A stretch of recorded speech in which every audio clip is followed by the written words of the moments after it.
Elon Musk has recently objected to Bitcoin on the basis of, and maybe this is this a flaw? Bitcoin becomes more and more expensive to produce as we proceed through time. And the consequence of that is that we do, in fact, use up more energy, or at least that's in one form, which is computational energy. Maybe we gain that back and, efficiencies within the market itself. You could argue that. But what do you think about Musk's recent decision with regard to Bitcoin? I would love to jump in on that because I have written about that extensively. And I think what you said is exactly right, that Bitcoin is a map of value, so to speak. And what's so interesting about Bitcoin is that Bitcoin is both the map and the territory.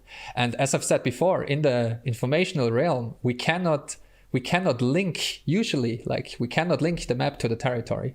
You cannot do it. Like if you have something in the real world, writing something down about it, you will always have to trust the person that wrote it down. And what's so ingenious in the world of Bitcoin is Bitcoin uses the only thing you can do with information, which is to transform it, to anchor it to the real world. So this is what proof of work does. That's what the energy expenditure is for.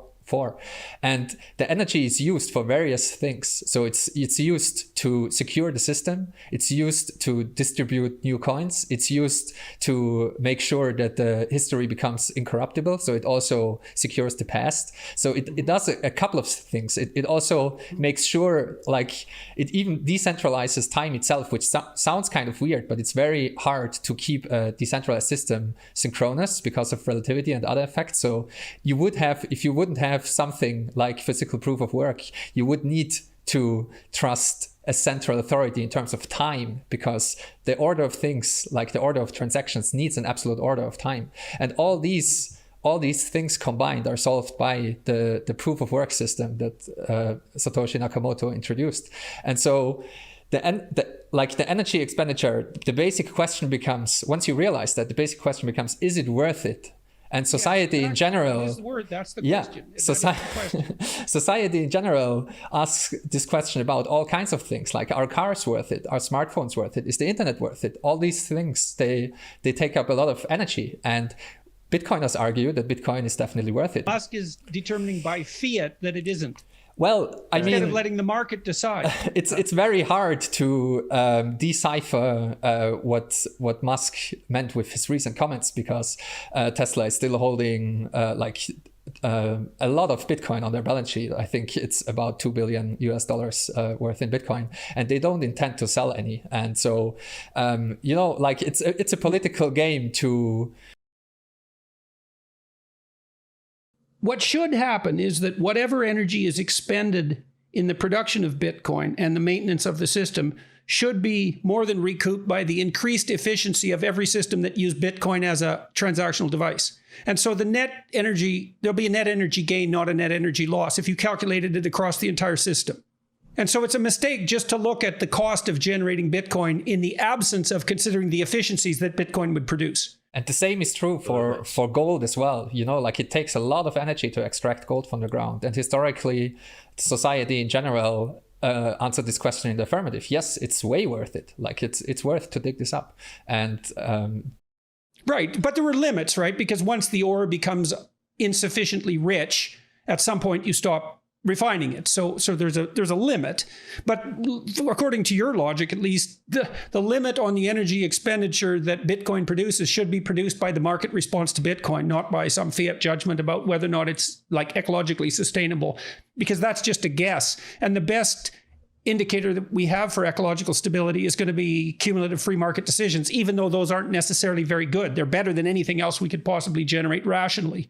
Bitcoin doesn't take energy because the production of Bitcoin takes energy. The production of Bitcoin, it's an emission schedule, so it's constant. We know when the last Bitcoin will be mined. It's going to be around in 2140, and it doesn't matter how much energy you expend. It won't go quicker. It won't go slower. So if you dig harder for it, it will be harder to find, and if you stop digging for it, it will get easier to find. So that's the genius invention of the difficulty adjustment. So there is no one-to-one link of Bitcoin production and energy expended. The energy is used for different things, for its security, for example.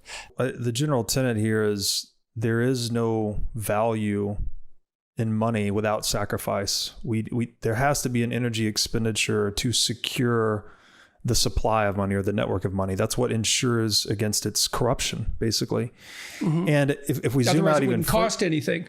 That's right. And someone would just arbitrarily suck value out of it by printing it, right? That's what the central bank is designed to do. So if we zoom out a little further, we could say the entire purpose of the world economy is to increase collective energy efficiency. That's why we are trading and specializing. That's what profits are, actually, right? It's an indication that we've free energy. We've satisfied a want more efficiently. And that rewarded profits to the entrepreneur that then invites more competition, more production, et cetera, et cetera. Your point about why central banking, how did we allow it to happen?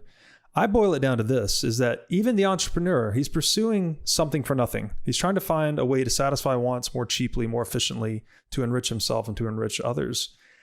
That axis you talk about between chaos and order, good and evil, right? We're all pursuing something for nothing, but there's a point where you can cross that axis into the domain of evil, where it's intentionally harmful to others to benefit ourselves. I think that's what central banking has done, right? It's the entrepreneur wants something for nothing by figuring out how to provide a good or service, but so does the central bank. But it's crossed that divide to where it's actually economically harming others to give its shareholders, its private shareholders, a perpetual economic free lunch. It has no sacrifice in the money creation process. It pays a dividend to undisclosed shareholders. It's a parasite on the productive economy, effectively. And I would say that no one is better than their incentives, right? It's not like, how did we let this happen? It's like there was just an attack vector on gold. There's technological shortcomings of gold that allowed it to be corrupted. That's how we got the central bank built on top of gold. So I think by introducing Bitcoin, a money that's really hard to steal in terms of inflation or confiscation, it pushes us to be more hardworking as a society, because that is the only profitable strategy. We become entrepreneurial. Whereas if money is easy to steal, like it is under the central bank model via inflation, we slide towards kleptocracy.